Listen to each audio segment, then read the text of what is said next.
Descanso de 20 minutos, horario español, siempre 20 minutos de nuestras media hora son aproximadas. Vamos a retomar, vamos a pasar a la segunda conferencia después de escuchar la magnífica primera conferencia del profesor Arturo Calvo Estiga.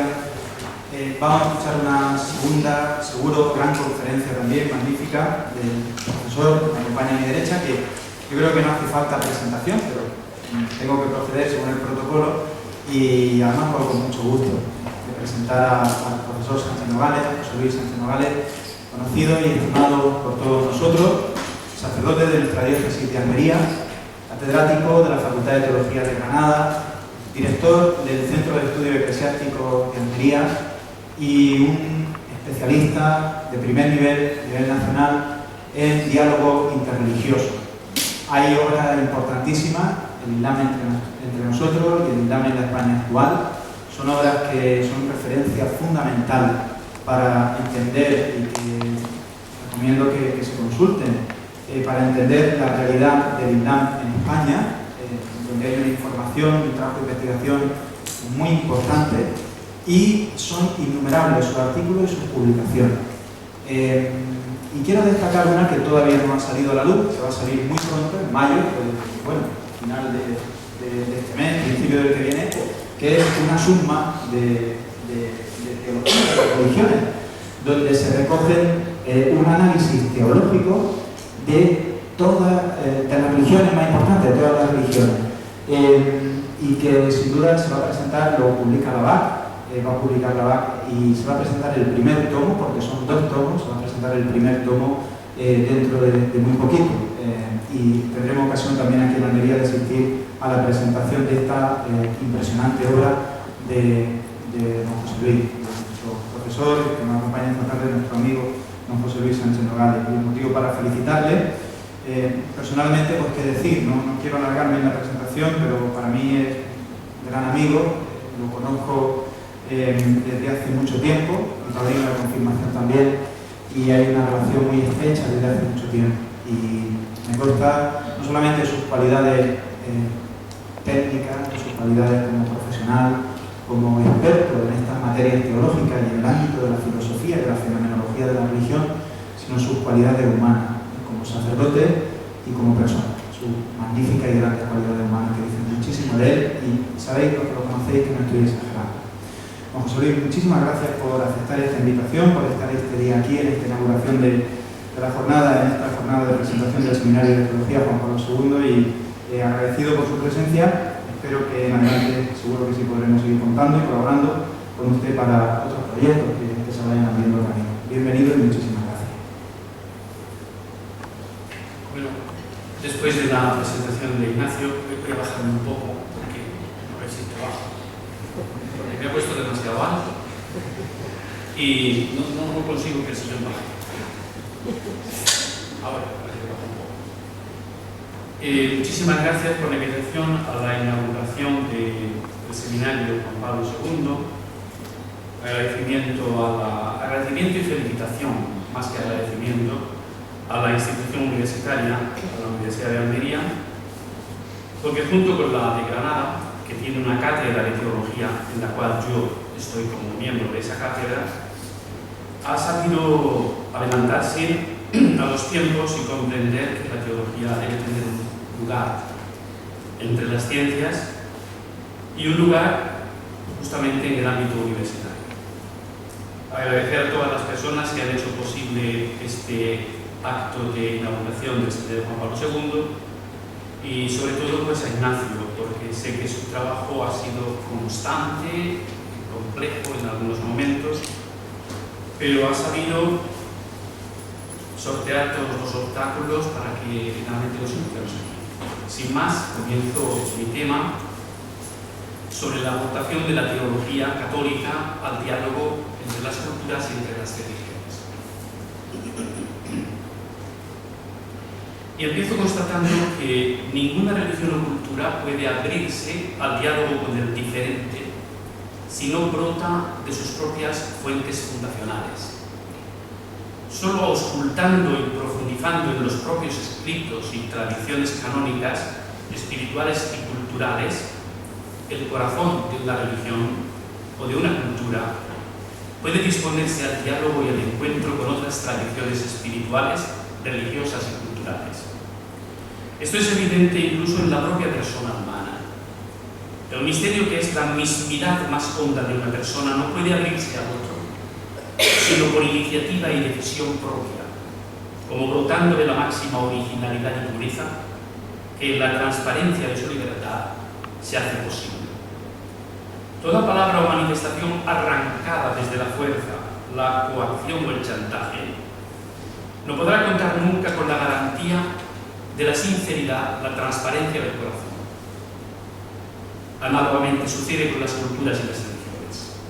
Solo ahondando en sus propias fuentes vitales encuentran el impulso y aún la necesidad imperiosa de abrirse al otro, de revelarse y de dejarse interpelar por la vida y la palabra del diferente. En el cristianismo ha sido la hermenéutica, el examen atento de la Biblia y de la tradición las que han realizado el esfuerzo para encontrar en las fuentes de la fe la fundamentación y el impulso que lo ha proyectado a abrirse en palabra hacia el otro y a la escucha de la palabra y de la vida del diferente. La palabra en las fuentes cristianas tiene un poder creador y creativo. El primer capítulo de la Biblia se abre con un relato de la palabra creadora, el llamado poema de la creación. En cada día simbólico, una palabra pone realidades en la existencia. Mediante la palabra, un mundo es creado. Sucede así en otro nivel también entre nosotros. Nuestra experiencia antropológica más básica nos enseña cómo por la palabra todo un mundo de pensamientos, sentimientos, proyectos, emociones va fluyendo de lo más hondo de cada persona y fluye siempre hacia otras personas. Y así se va construyendo y floreciendo un mundo en común que se expande y se ensancha con el fluir de la palabra. Cuando la palabra brota del amor, el mundo se engrandece, se hace inmenso, nunca se alcanzan sus límites. Un mundo que muestra siempre paisajes nuevos, no descubiertos, incluso insospechados. Negar la palabra es desahuciar al otro en el lenguaje. Y ese desahucio es el anuncio silencioso que presagia su muerte en el afecto y en el corazón. No olvido que hay un uso violento y destructivo de la palabra que percibe el mismo resultado que el silencio, noticia ruidosa y amenazante de muerte. Pero tanto la proclama muda como la vociferante de la destrucción son perversiones del espíritu humano que nacen en su labilidad y que son devastadoras del ámbito propio de la palabra, que es la creación de horizontes de vida. Cuando en el libro del Génesis Adán y Eva dan la espalda a la presencia de Dios, se esconden de un Dios que les busca. A él le gustaba pasear por los senderos del bosque sagrado a la hora de la brisa y se prestaba con agrado al diálogo. Todos los videntes que lo han conocido en las páginas de la Sagrada Escritura dan testimonio de su amor a la palabra compartida. Pero al fin de los últimos verdores, el espacio y el tiempo se cerraron sobre sí mismos y aquel que no pertenece a ningún tiempo quedó para los hombres fuera de lugar y de memoria. El hombre y la mujer quedaron encerrados en su pequeño mundo y se fueron sumiendo en una soledad que iba señalando sus vidas con cicatrices profundas producidas por una cadena de rupturas.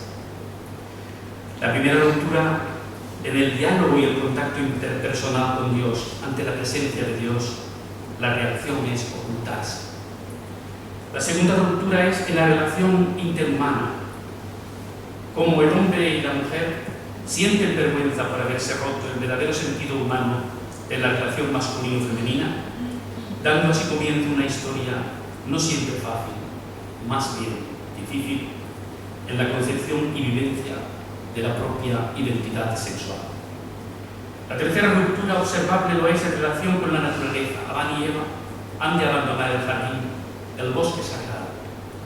El mundo se va haciendo progresivamente inhabitable, inhóspito, y se niega a aceptar en su seno a un ser que, al romper con la palabra original, olvida su comunión fraternal con el mundo natural, que se le convertirá en un desierto. A raíz de estas rupturas se pueden seguir en la Biblia el rastro de otras rupturas. La violencia y la muerte ejercida sobre el hermano, sobre el semejante y prójimo, en el episodio de Caín y Abel, en Génesis 4. El hombre que rompe con la palabra acaba creyendo que tiene derecho a matar. Se convence a sí mismo de que es justificable y legítima la muerte del otro, la muerte del hermano. Desde entonces, la pregunta de Dios ha hecho resonar sus ecos a través de los abismos de dolor de la historia de la humanidad. ¿Dónde está tu hermano? La división y la fractura entre los diversos pueblos y culturas simbolizaba en el episodio de la Torre de Babel, Génesis 11, símbolo hoy en plena vigencia.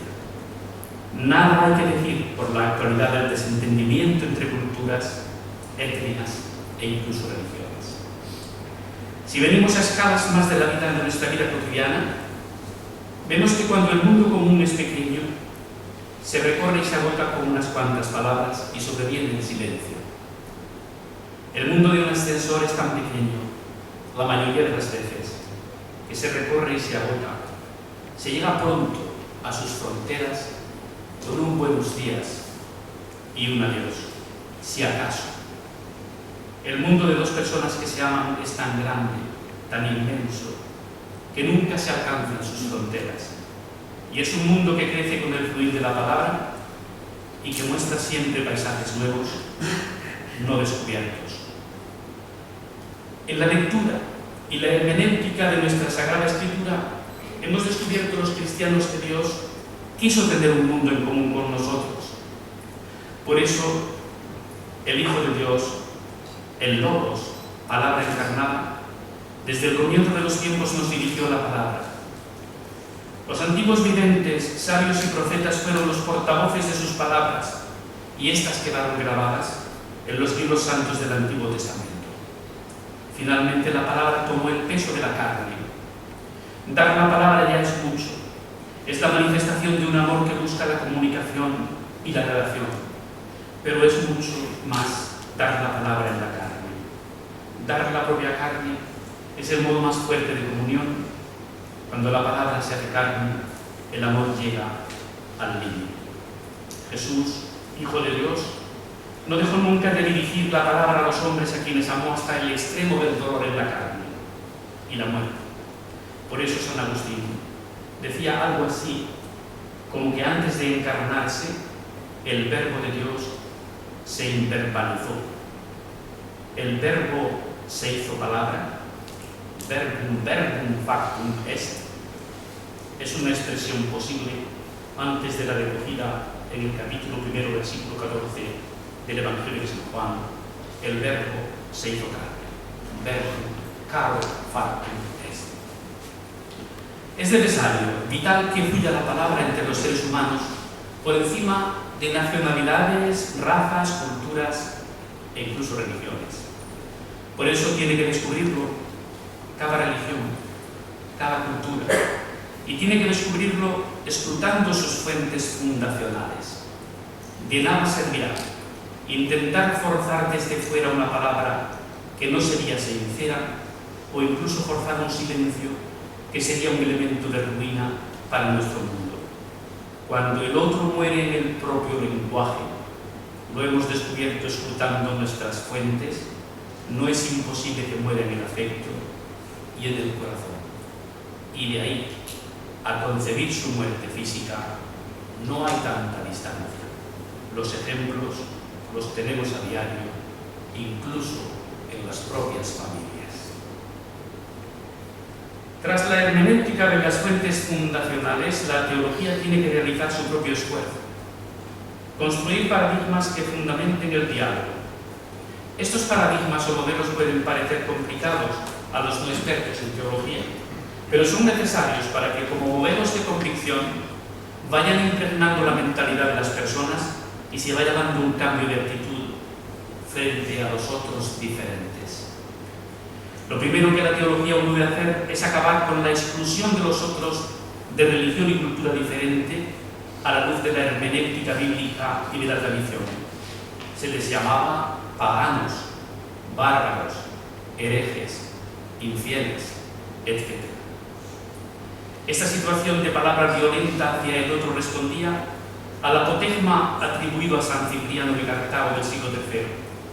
Fuera de la Iglesia no hay salvación. El contexto de la frase que San Cipriano pronunció es advertir a quienes ya son cristianos de su responsabilidad. La sentencia no estuvo pensada para aplicarla a quienes aún no pertenecían a la Iglesia, no habían sido evangelizados. Es una sentencia exhortativa dirigida a bautizados, a católicos conscientes de que la salvación había sido ya dispensada en Jesucristo y era sacramentalmente administrada por la Iglesia. Sin embargo, esta sentencia, fuera de la Iglesia no hay salvación, se absolutizó y se endureció hasta la Bula Cantate Domino del Papa Eugenio IV en 1442, que condena al fuego del infierno a paganos, herejes y cismáticos e incluso a los judíos, en contra de la propia Sagrada Escritura, que en la Carta a los Romanos, capítulo 11, versículo 2, dice: Dios no ha rechazado a su pueblo judío, en quien de antemano puso sus ojos. O más adelante, los dones y la vocación de Dios al pueblo judío son irrevocables. A la luz de la hermenéutica de las fuentes fundacionales y de la tradición, la teología fue proponiendo al magisterio de la Iglesia fórmulas para superar esta negación de salvación y de palabra, y este no querer vivir en un mundo común con los otros diferentes. Ya Santo Tomás en el siglo XIII consideraba que bastaba un acto de fe implícita para ser acogido en la salvación, pues a quien lleva a cabo lo que está en sus posibilidades, Dios debería conocer lo necesario para su salvación.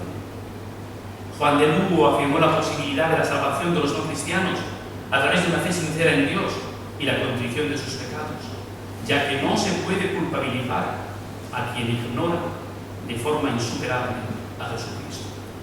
Se apenaban así los teólogos medievales por encontrar fórmulas que acogieran a los otros en el seno de Dios, de modo que no solo los miembros de la Iglesia tuvieran acceso a la salvación. Desde el Concilio de Trento se aceptó la sentencia de Santo Tomás y posteriormente se fueron rechazando posiciones excluyentes. Desde 1492, en que se descubre un nuevo mundo, la Universidad de Salamanca y el Colegio Romano de la Compañía de Jesús intentaron articular la voluntad salvífica universal de Dios, la necesidad de la fe y la fe implícita en Jesucristo, y consideraron la posición de Santo Tomás: a quien lleva a cabo lo que está en sus posibilidades, Dios le da a conocer lo necesario para la salvación. Así fueron andando las cosas hasta que en los albores del Concilio Vaticano II algunos teólogos comienzan a poner de relieve datos bíblicos importantes para dar cabida a los no cristianos y considerar sus valores religiosos y morales. El teólogo John Danielou subrayó la alianza de Dios con Noé, que fue una alianza con toda la creación salida del diluvio, alianza eterna y de carácter cósmico, simbolizada en el arco iris, una alianza universal que concierne a la humanidad entera. Danielou, frente al pesimismo histórico, afirmó que el cristianismo da a la historia una meta en la que es posible la salvación de todos los hombres, pues Dios quiere que todos los hombres se salven y lleguen al conocimiento de la verdad. Pero, ¿qué papel tiene en la salvación la tradición religiosa que los no cristianos practican sinceramente? ¿Son las tradiciones religiosas medios de salvación? ¿O por el contrario son un estorbo el que esos hombres sean budistas, musulmanes, judíos, etcétera, en el camino hacia la salvación? El cardenal Marella, en el año 64, se expresaba así ante el Concilio Vaticano II. Sobre todo la Iglesia, cito, tiende a entablar contactos con el hombre, con ese hombre al que una determinada religión ha modificado la mentalidad a través de los años, ha caracterizado sus reacciones, ha forjado su lenguaje, condicionado su lógica y tal vez influenciado su conciencia. Una tal religión viene a ser el intérprete necesario para que él nos entienda, para poder utilizar sus conceptos y adivinar los sentimientos a los que se mostrará sensible. Se ve cómo la teología va tomando conciencia de que en sus propias fuentes fundacionales viene exigido el respeto al diferente, el tener en cuenta que las diversas culturas y religiones moldean mentalidades y conforman el alma y el corazón de los hombres y de los pueblos que las inhabitan.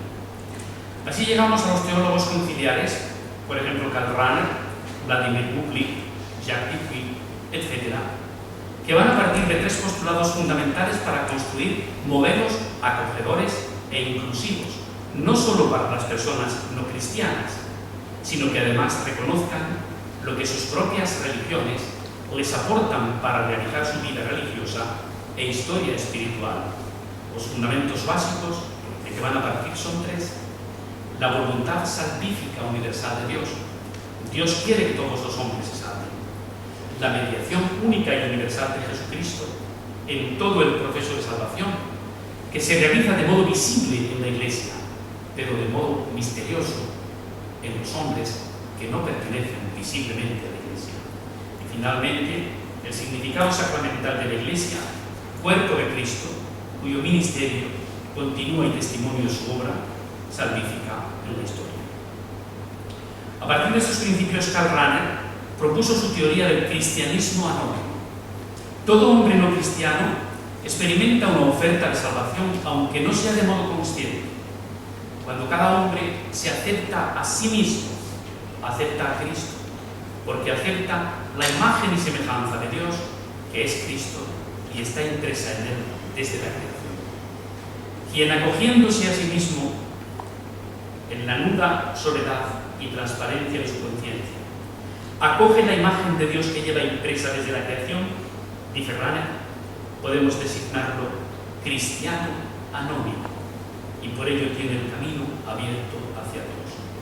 Las religiones no cristianas son vías de salvación legítimas, según Rahner, por ser objetivaciones históricas y sociales de la gratuita donación anónima de Dios.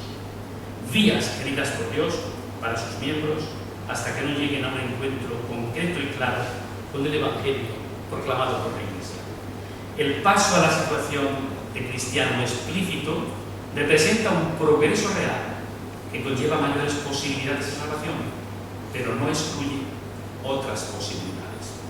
Esta teoría de Karl Rahner tiene graves problemas teológicos y han sido múltiples los matices que se le han hecho, pero basta para dejar testimonio de los notables esfuerzos de la teología católica por no excluir, es decir, por incluir a los no cristianos y sus religiones, o al menos algunos de sus elementos, en el camino de la salvación. Las teorías del catecumenado anónimo de Vladimir Buklik y la del cristianismo latente de Jacques Dupuy son variaciones de la teoría de Rahner que han intentado superar las deficiencias de aquella, aunque sin poder llegar a una solución del todo satisfactoria para la totalidad de la fe católica. Sin embargo, una vez más, aquí toca dejar constancia del esfuerzo realizado por acoger a los otros, por no dejarlos fuera del camino de realización humana y de salvación. La evolución del magisterio de la Iglesia en la valoración de los otros, de sus religiones y culturas, ha pasado en los últimos 50 años por tres etapas que brevemente describo y y que les he puesto en el esquema que se ha distribuido.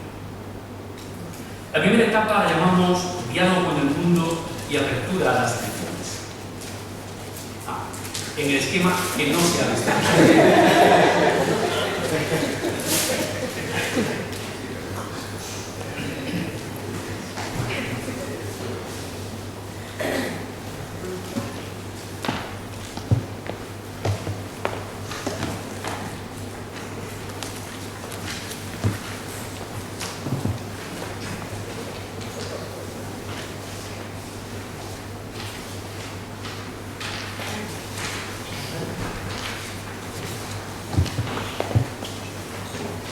La primera etapa la llamo del diálogo con el mundo y apertura a las religiones, y abarca el Concilio Vaticano II y el Magisterio de Pablo VI. Esta etapa hay que destacar la encíclica Ecclesiam Suam del año 64, que abre 4 círculos concéntricos de diálogo, dice el Papa: diálogo con todo lo humano, diálogo con las religiones no cristianas, diálogo con los cristianos no católicos y diálogo en el propio interior de la Iglesia Católica, del cual también estamos necesitados.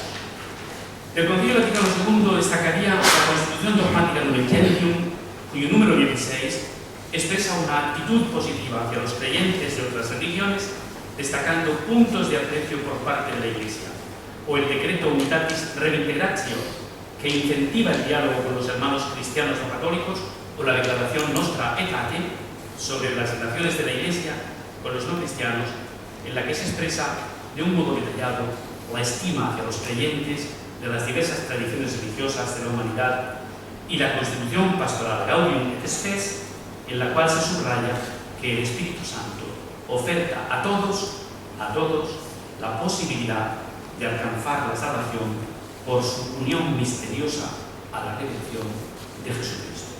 Misteriosa, no visible, sin pertenencia a la Iglesia. A la segunda etapa la llamo etapa del diálogo con las religiones y cultura de la paz. Abarca el magisterio de Juan Pablo II en 3 periodos. El primero, del 79 al 90, el liderazgo del Papa. En el primer periodo de esta etapa es importante la encíclica Redemptor Hominis, por su apertura de la salvación a todo el género humano. En esta línea de apertura surgieron documentos de organismos de la Santa Sede, como el titulado Diálogo y Misión del año 84, donde por primera vez se define en qué consiste el diálogo interreligioso.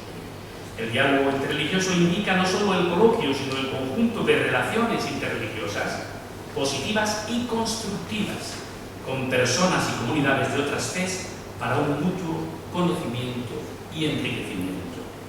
Fue muy importante en esta etapa la jornada de oración por la paz convocada por el Papa Juan Pablo II en Asís en octubre del año 1986 y el posterior discurso de Juan Pablo II a la Curia Romana en la Navidad de 1986, en donde justificó la jornada de oración por la paz en Asís, diciendo que todos los hombres tienen un mismo origen y un mismo destino en Dios, una unidad radical en la raíz y final en la meta, y que las fracturas y heridas que se han producido en esa unidad radical y final no es producto de la voluntad de Dios, sino que es producto del pecado de los hombres que han introducido esas heridas en esa unidad originaria y final. La Iglesia está, por tanto, decía el Papa, llamada a poner todo de su parte para que dichas fracturas y heridas sean reparadas entre los hombres, culturas y religiones, y que sean, en lo posible, del mejor modo curadas. Una segunda encíclica del Papa, Redemptoris Missio del año 90, establece que aunque la perfección de la misión evangelizadora culmina en el anuncio de Jesucristo, hay otras formas de llevar la misión a cabo. Concretamente, el diálogo interreligioso es ya una forma concreta y correcta de realizarlo.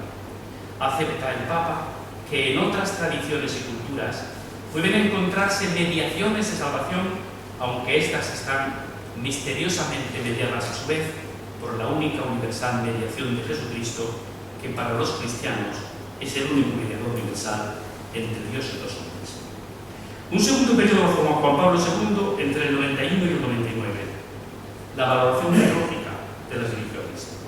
En ese segundo momento se pudo llegar a una valoración positiva de las religiones, o al menos de algunos de sus elementos.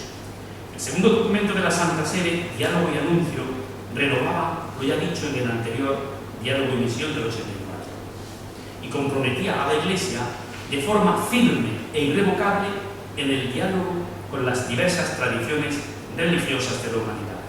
Otros documentos y exhortaciones papales insistían en este compromiso, pero es de destacar en este periodo el documento de la Comisión Teológica Internacional titulado El cristianismo y las religiones del mes de agosto de 1996, que es, a mi entender, el documento teológicamente más riguroso en tratar la relación del cristianismo con las demás tradiciones de la humanidad. En las conclusiones aparecerán algunas de las afirmaciones de gran cultura de este documento. Y el tercer periodo lo titulo Compromiso firme y llamada de atención entre 2000 y 2005. Habiendo declarado la Iglesia su compromiso firme e irreversible en el diálogo, sin embargo, quiso salir al paso de malos entendidos con la declaración Dominus Iesus.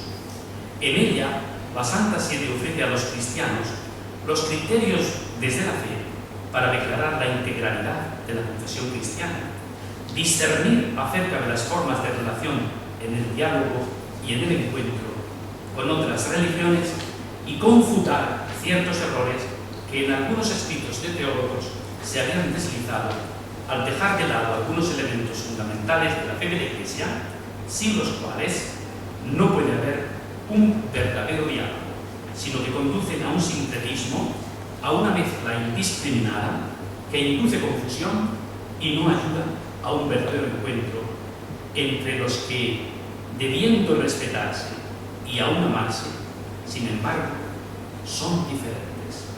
En esta etapa del papado de Juan Pablo II podemos contar más de 160 intervenciones del Papa en las cuales hace alusión al diálogo interreligioso. La tercera etapa la titulo Diálogo en caridad y verdad. Corresponde al magisterio de Benedicto XVI y del Papa Francisco. La titulamos Diálogo en caridad y verdad porque en el diálogo no se deben ocultar las diferencias. Esconder o alterar la propia fe no ayuda al diálogo ni al entendimiento en sinceridad, caridad y verdad. El discurso de Benedicto XVI en Regensburg, en Ratisbona, titulado Fe, Razón y Universidad, Recuerdos y Reflexiones, en septiembre de 2006, levantó una ola de protestas en el mundo islámico porque se malinterpretó una cita que el Papa hizo de una frase de un Basileus bizantino del siglo XIV, Manuel II Paleólogo, en la que no quedaba bien parada la imagen del fundador del Islam. Aquella intervención pontificia levantó una auténtica polvareda incluso entre el mundo de los laicistas beligerantes, a quienes solo interesa la religión cuando se ve en ella un elemento aprovechable para la descalificación. Pero en diversos discursos el Papa fue deshaciendo el equívoco. Fue un éxito su viaje apostólico a Turquía en noviembre-diciembre de 2006. Fue un éxito su intervención ante la ONU en julio de 2008, en donde reclamó muy enérgicamente la libertad religiosa y la reciprocidad, que en países en donde no hay libertad religiosa todavía, se vaya tomando nota de que han de tratar a los ciudadanos de otras religiones como sus propios ciudadanos son tratados cuando vienen a países en donde la libertad religiosa es un derecho fundamental, como se nos ha dicho en la conferencia anterior. La intervención del Papa Benedicto XVI en Ratisbona dio origen a dos cartas enviadas respectivamente por 28 y 138 sabios y académicos del mundo musulmán en respuesta. La segunda carta, titulada Una palabra común entre nosotros y vosotros, como digo, firmada por 138 académicos musulmanes, tuvo buena acogida en el mundo cristiano y a raíz de ella se celebró un primer encuentro seminario en el Vaticano, cuyas conclusiones en 15 puntos fueron una prometedora plataforma para un significativo avance en el diálogo interreligioso que actualmente, por diversos motivos, situación en el mundo árabe, la prematuramente llamada primavera árabe, los problemas en Irak, en Siria, en Yemen, la barbarie del Estado Islámico, etc., se encuentra muy ralentizado. He dedicado varios escritos y artículos a este tema. La visita de Benedicto XVI a Tierra Santa en mayo de 2009, después del referido seminario, resultó asimismo un hito en el acercamiento y el diálogo interreligioso, especialmente con el Islam. El Papa Francisco, en su exhortación Evangelii Gaudium del 2013, ha dedicado todo un apartado al tema del diálogo. El diálogo entre la fe, la razón, las ciencias, ecuménico, las relaciones con el judaísmo, con el Islam, el diálogo interreligioso, el diálogo social, en un contexto de libertad religiosa, etc. ¿Qué conclusiones puedo sacar de esta panorámica rápida? Imposible pararme en esto. El presentador ha dicho que ahora en septiembre sale un texto mío, el primer tomo de un texto mío. Es un texto que en su totalidad, en sus 2 volúmenes, está dedicado a esto y en su totalidad ocupa 2100 páginas. Y yo a ustedes aquí, en 3 cuartos de hora, pues tengo que decir lo que años y años de investigación y de trabajo he plasmado en esa obra. Por eso les pido perdón, porque tengo más remedio que sobrevolar los documentos más importantes. Las conclusiones serían las siguientes. A modo de síntesis, diría: el Vaticano II, el Concilio, constituyó un hito en la relación teológica de la Iglesia con las grandes tradiciones religiosas. Y la dinámica abierta por este concilio ha sido posteriormente desarrollada por el magisterio de la Iglesia y por la reflexión de los teólogos. Segunda conclusión. Hemos realizado en la Iglesia Católica un tránsito desde una consideración preferentemente negativa a una consideración preferentemente positiva de las religiones no cristianas. Esta valoración no parte de la nada, sino del examen de las fuentes fundacionales, la línea patrística conocida como semillas del verbo en las religiones y culturas y un gran esfuerzo de reflexión teológica. Yo me dedico también mucho al tema del diálogo del Islam. A veces me preguntan en círculos cuando doy conferencias, bueno, pero ustedes cuando dialogan con el Islam, en realidad es un monólogo, porque el Islam está cerrado al diálogo. Y yo les contesto: miren, nosotros los cristianos hemos tardado mucho tiempo en extraer de nuestras fuentes fundacionales, escritura y tradición, los elementos que nos obligaban a salir de nosotros y a exponernos ante el otro. Nada desde fuera va a obligar al mundo islámico a entrar en el camino del diálogo o en el camino del way of life, el modo de vida occidental.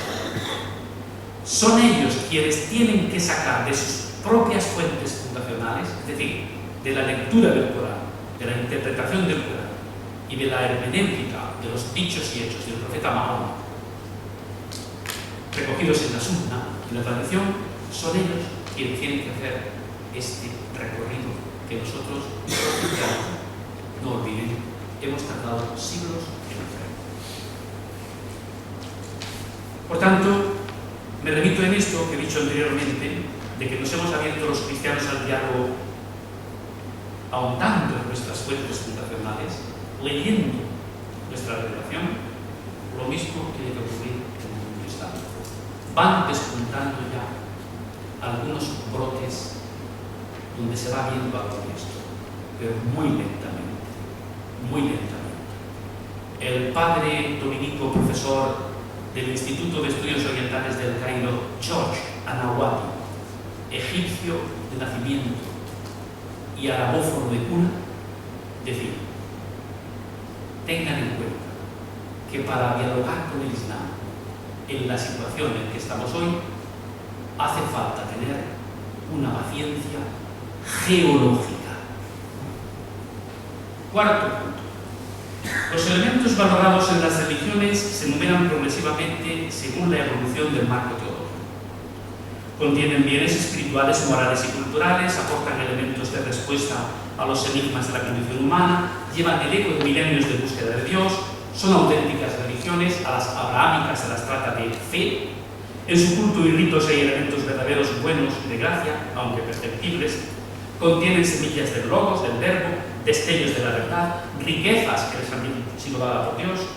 No se excluye que contengan mediaciones parciales o ejerzan una cierta función salvífica para sus miembros. Han cumplido y siguen cumpliendo un papel providencial en el camino de la salvación de sus miembros. Y hay una tendencia a predicar los elementos positivos de las personas más que de las instituciones. Eso es verdad. Este reconocimiento no implica la aceptación de una mediación salvífica independiente de la mediación salvífica universal de Jesucristo y de la Iglesia como sacramento universal de salvación. Los fundamentos teológicos, en quinto lugar, para la valoración de las tradiciones religiosas se han ido perfilando y sistematizando por la teología católica por el magisterio. Se ha acentuado mucho en la Iglesia en los últimos años la conciencia de la voluntad salvífica universal de Dios. Dios quiere que todos los hombres se salven, Dios no quiere condenar.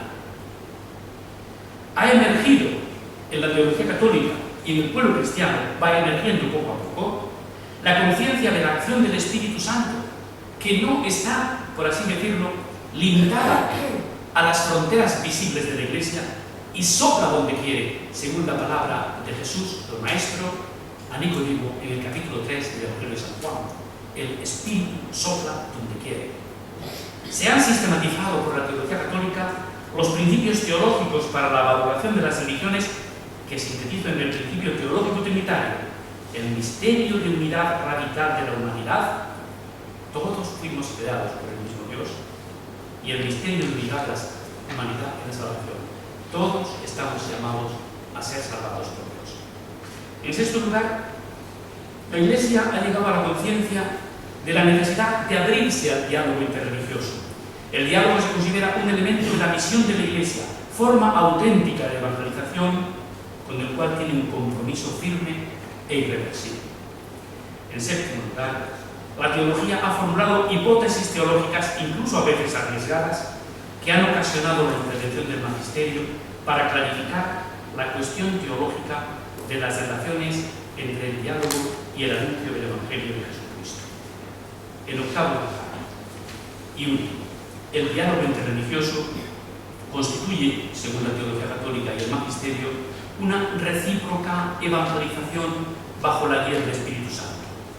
Ambos sujetos del diálogo, cristianos y no cristianos, se evangelizan mutuamente al vivir el misterio de Jesucristo, que actúa por el Espíritu, el cual llama a una más profunda conversión de todos a Dios.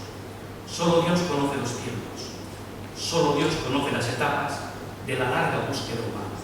Entre tanto, el compromiso de la teología católica y de la Iglesia en el diálogo es firme. Y en este cambio, y en este camino, el cristianismo tendrá ocasión de revelarse ante los interlocutores no cristianos como una tradición religiosa que ha aportado grandes valores humanos, culturales, morales y religiosos al largo camino histórico de la humanidad. Somos una religión de la palabra venida en la carne, que no se niega a ningún hombre ni a ninguna comunidad humana. El que el interlocutor se sienta concernido por esta realidad de la palabra, por esta donación de la palabra y escucha de su palabra, es ya una forma de evangelización cuya plenitud es deseable, aunque no siempre posible. He aquí, en síntesis, la aportación de la teología católica a la empresa del entendimiento, el encuentro, el diálogo universal en el seno de la humanidad. Muchas gracias.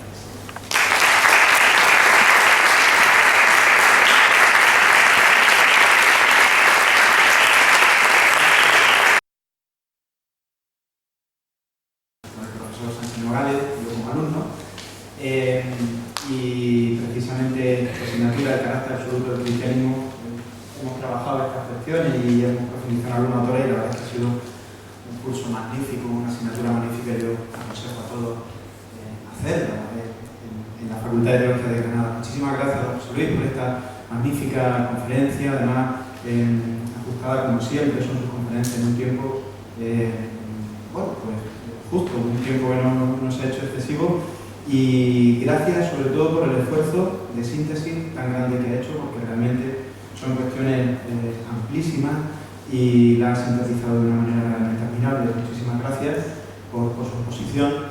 Y bueno, abro el turno de palabra por si alguno quiere hacer alguna pregunta. Ruego que seamos lo más concisos posible, lo más breves posible en nuestras preguntas. Y bueno, sigue la palabra.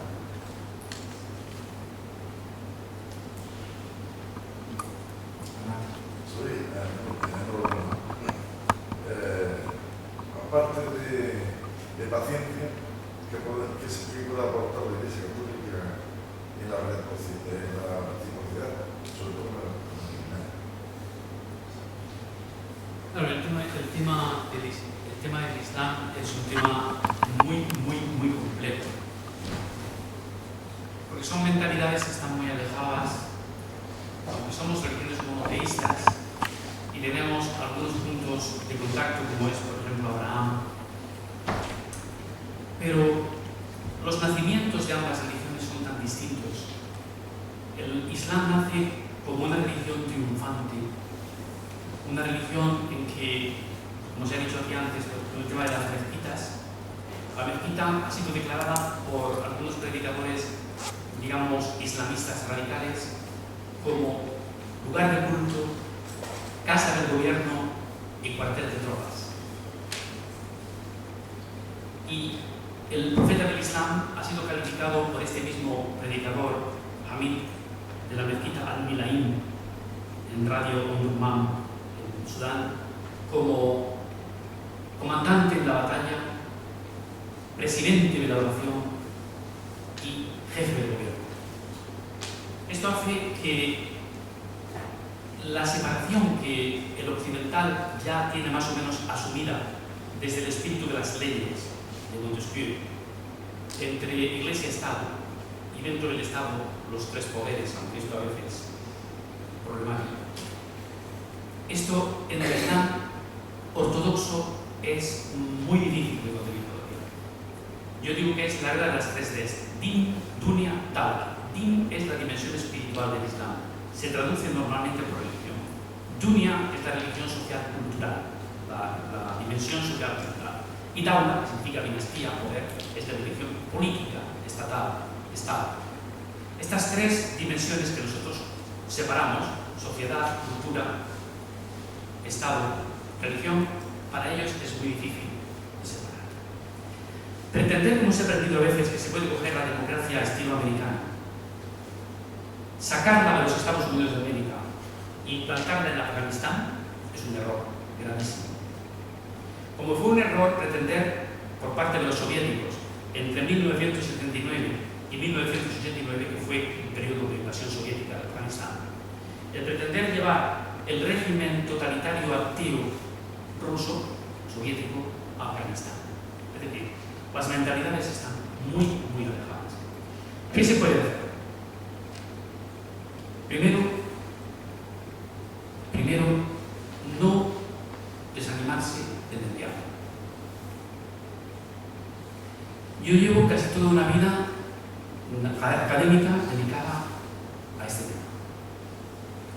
Ahora se me ha apuntado un curso en mi facultad donde he conseguido que vengan a impartir clase en ese curso, que se llama Islam y Cristianismo, Frontera y Encuentro, dos profesores de la Universidad Islámica Internacional Al-Qarawiyyin de Fez, una universidad islámica confesional, que vienen a mi facultad de Teología Católica a impartir una parte del curso que he organizado. No desanimarse nunca. A mí me han interpelado muchas veces, me han dicho, es perder el tiempo, José Luis. No es perder el tiempo. Porque si el diálogo es perder el tiempo, Dios ha perdido el tiempo desde los comienzos de su humanidad.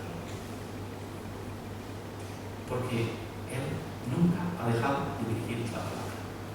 Y nosotros hemos sido muchísimas veces, muchas más, rebeldes, sordos que oyentes de esa palabra. Si Dios nos desanima, y es el Dios de la palabra y de la palabra hecha carne, nosotros, los que creemos en esta religión de la palabra hecha carne, no nos podemos desanimar.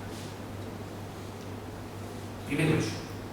Luego, las situaciones de barbarie que se están viviendo en el mundo islámico, a raíz de lo que se llamó el reformismo islámico que empieza en el siglo XIII ya. Empieza ya en el siglo XIII, con Taymiyya. Luego con la fundación de los hermanos musulmanes por Hassan al-Banna en 1928 y que han dado lugar en las fundaciones de redes como Al-Qaeda o el Estado Islámico, como el Califato, el segundo califato que tenemos ahora. Estas situaciones de barbarie, los primeros que tendrían que estar interesados en atajarlas son los propios países islámicos. Son los propios países islámicos. Una coalición de países islámicos. Porque cuando se conculcan los derechos humanos de una manera tan bárbara, tan brutal, como es la decapitación de personas absolutamente indefensas, que no pueden hacer nada para defenderse, el principio de legítima defensa es un principio universal. Es un principio universal del derecho. Entonces, una cosa es los musulmanes con los que yo hablo, incluso mis compañeros profesores de la Universidad Al-Qarawiyyin de Fez, con los que tengo amistad, que tienen su mentalidad. Y a veces hay problemas de comunicación. Yo tengo problemas de comunicación con ellos y ellos conmigo, porque hablamos lenguajes que no son. Y otra cosa es la barbarie. La barbarie, ante la barbarie solo cabe el derecho internacional. Si el derecho internacional tiene que ser aplicado de una forma contundente ante la barbarie, yo no soy político ni jurista, pero me parece que por sentido común algo que hacer. Lo que no podemos es que aquí, en Occidente, estemos con los brazos cruzados, que no haya protestas, que no se levante, que no se oye una voz en un periódico como una televisión, cuando se está masacrando, no solamente cristianos, porque se está masacrando musulmanes a musulmanes, musulmanes suníes a chiíes, y chiíes que explotan en mezquitas suníes, viceversa. Que aquí en Occidente no se oiga nada pensando que eso es un problema de los otros, que se arreglen ellos. No seamos ignorantes. Nos afecta porque afecta a la humanidad. Y cuando un hombre es herido, toda la humanidad es herida. Entonces, en ese sentido, yo, como no soy jurista, me remito al sentido. Diálogo siempre. Pero ante la barbarie, ¿qué hacemos? Muchísimas gracias, José Luis, por esa respuesta y esa reflexión que nos dejaba. ¿Alguna pregunta más? Voy a intentar ser breve. Vamos a ver, estamos hablando del diálogo con el Islam y con la religión. Dentro del propio cristianismo se habla mucho del humanismo, se habla mucho del diálogo religioso. Me da la impresión que estamos dando muy mal ejemplo en nuestro propio diálogo interno cuando estamos viendo dentro del cristianismo iglesias en las cuales hay un avance enorme, llamémosle por ejemplo en torno a la función de la mujer, en torno a la situación del celibato, por ejemplo, en torno a la figura de la diferencia de género, la persona gay, etc. ¿Y cómo es posible que haya tan poco avance en nuestro diálogo interno religioso cristiano, llámese religiosa, católica, anglicanismo, etc. ¿Qué imagen estamos dando cuando estamos hablando mucho y haciendo poco en la práctica de unión? Como quiero decir, yo tengo la verdad y yo me bajo del vuelo, porque realmente tú eres el que está equivocado. Porque si tú estás ordenando a mujeres, es porque realmente te estás equivocando tú, no me estoy equivocando yo. Estamos viendo mujeres sí, donde se dice que Dios creó al hombre, hombre y mujer igual. Entonces la reflexión que hago, la pregunta que hago, es si realmente se está materializando ese diálogo que pretendemos con otras religiones dentro de la, llamémosle, macro religión cristiana, o cada uno vamos por nuestro lado. Hablamos mucho de azul. Una cosa es el diálogo interreligioso, otra cosa es el diálogo ecuménico, y otra cosa es el diálogo en el interior de la propia Iglesia. El diálogo es importantísimo en los tres ámbitos. Ahora, el hecho del tema ya casístico concreto de si ordenación de mujeres, tema de matrimonio de mismo sexo, etc.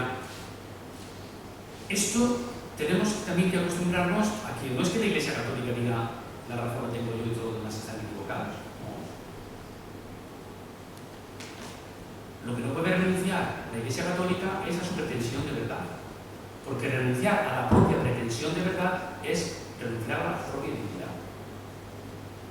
Y el diálogo no se hace renunciando a la propia identidad. El diálogo se hace desde la propia identidad. Y si la Iglesia Católica, en su sucesión apostólica, está convencida de que lo que está haciendo está de acuerdo con sus fuentes fundacionales, no puede renunciar a eso. Y eso no es soberbia. Eso no es soberbia. Eso es dialogar con el diferente, con el que interpreta el cristianismo de otra manera diferente. Lo que sucede es que es muy difícil soportar el peso de la alteridad, el peso de la diferencia. Y dialogar supone muchas veces soportar el peso de la diferencia y soportar la posibilidad de que en algunos aspectos concretos no pueda haber acuerdo. ¿Por qué? Porque uno está siendo fiel a la conciencia de verdad que tiene. O mejor dicho todavía, a la conciencia de ser poseído por una verdad de la cual uno no es dueño. Por tanto, no se puede criticar a la Iglesia Católica o a ninguna otra siempre que sea fiel a su conciencia de estar respondiendo a la verdad en la que cree. Dialogar no es negociar. Dialogar no es todos somos muy buenos, todo vale y todo es bueno. La Iglesia Católica no tiene por qué decir que es bueno lo que están haciendo otras iglesias. Tampoco se lo pedimos a vosotros. No pedimos a vosotros que piensen como nosotros, pero no renunciamos a nuestra pretensión de verdad. Porque si yo renuncio a mi pretensión de verdad, ya no hay diálogo. Ya estoy engañando al otro. Porque el otro no está conociendo lo que yo soy. Porque le estoy diciendo al otro lo que el otro quiere oír, pero no lo que yo soy en profundidad y en verdad. Entonces el diálogo, amigo mío, es muy difícil. El diálogo es muy difícil, porque supone aguantar el peso de la alteridad, el peso de que el otro no es como yo, no piensa como yo, no siente como yo, no tiene la misma sensibilidad que yo, y tenemos que aceptar que hay cosas en las que no puede haber acuerdo. Pero que no haya acuerdo en el todo no quiere decir que no pueda haber diálogo, encuentro, buena consideración, respeto y, si me apuras, amor. Muchísimas gracias. Bueno, tenemos que ir concluyendo porque nos ha llegado la encima y tenemos que concluir el día de hoy. Quiero agradecer a don Luis su conferencia una vez más y a todos ustedes su presencia aquí, sus preguntas también, su participación. Y emplazarle mañana a las 11:30, continuaremos con la tercera conferencia de esta jornada, que la impartirá el rector de la Universidad Pontificia de Salamanca, don Ángel Galindo. Y bueno, precisamente la reflexión que él nos hará será sobre la pertinencia de la teología en el ámbito de los distintos saberes científicos, especialmente en el contexto de la universidad. Muchísimas Muchísimas gracias nuevamente a todos y que descansen. Mañana, si Dios quiere, nos volvemos a encontrar aquí a las 11:30 de la mañana. Muy buenas noches.